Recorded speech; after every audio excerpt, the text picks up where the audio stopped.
أعلن الدكتور عبد الحكيم عبد الخالق رئيس جامعة طنطا اعتماد الدولة 40 مليون جنيه لاستكمال شراء أجهزة المستشفى التعليمي الجديد الذي تبلغ تكلفته الإجمالية 2.5 مليار جنيه.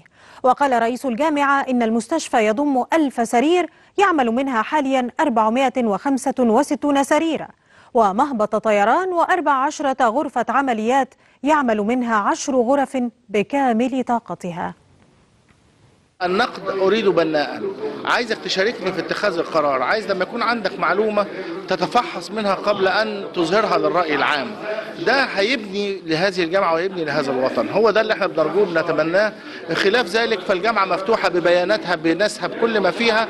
ليه؟ لأن هناك عندما يكون هناك شفافية وهناك منظومة كاملة بتعمل يكون النجاح.